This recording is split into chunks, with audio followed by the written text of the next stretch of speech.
Pria ganteng ini menceritakan masa lalunya, bro. Kalau 10 tahun lalu mereka tinggal di Amerika, orang tuanya sangat kaya dan terpandang di sana. Hingga suatu saat, menteri jahat itu mendatangi ayah si abang dan ingin berbisnis dengannya. Namun, disitulah awal malapetaka. Ternyata menteri itu membunuh ayah Bang Coga. Bahkan, ibunya pun dibunuhnya juga, bro, untuk menguasai semua harta mereka. Mengetahui hal itu, Bang Coga kecil pun melaporkannya ke polisi. Dia melaporkan sang menteri, tetapi para polisi itu tidak ada yang peduli dengan laporannya. Bahkan ketika dia menunggu, dia malah diusir.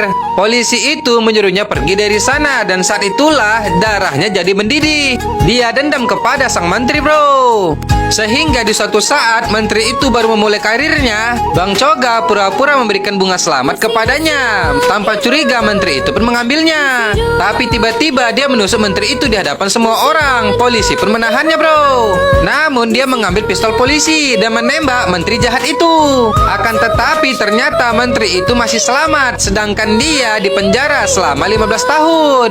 Dan mulai dari hari itu dia berjanji akan membunuhnya. Kata si abang, bro, aku tak akan pernah membiarkan dia hidup, tegas si abang lagi kepada si gadis cantik. Selang tak berapa lama kampanye pun dimulai, bro. Semua orang lagi sibuk menyiapkan atribut partainya masing-masing. Para polisi pun bersiaga dalam mengamankan orang-orang yang berkampanye. Begitu juga dengan si abang, bro. Dia mempersiapkan uang-uangnya untuk menuju langkah kemenangan. Lalu terlihatlah semua orang berkumpul untuk mendukung partainya masing-masing, bro.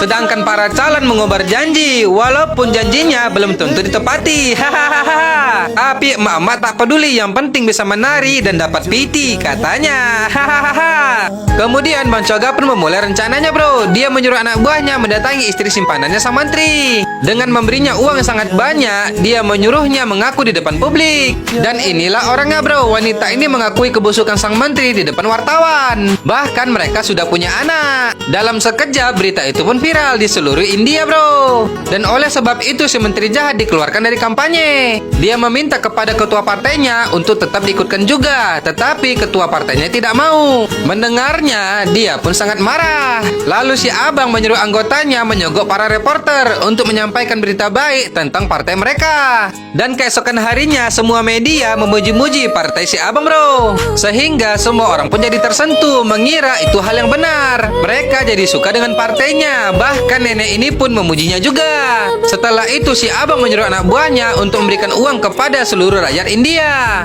Dan terlihatlah beberapa helikopter berangkat untuk mengantarkan uang itu ke seluruh penjuru India, bro. Kira-kira kesini sampai nggak ya? Ayo ngaku siapa yang pernah dapat. Hahaha. Setelah pemilu dijalankan dan selesai di semua tempat, si abang pun tersenyum, bro. Sebab partai-partai mereka telah menang dan si menteri jahat telah kalah. Tetapi tiba-tiba dia ditelepon kalau si gadis cantik telah diculik. Bang Coga ini akan pergi seorang diri, bro. Dia menahan semua anak buahnya agar tidak ikut dengannya. Dengan gagah berani dia pergi menyelamatkan gadis pujaan hatinya. Wadidaw, sudah tampan, pintar, dan pemberani lagi, bro. Hahaha. Jadi bagaimanakah kisah selanjutnya? Jangan lupa tonton terus ya, bro. Hanya di Snack Video.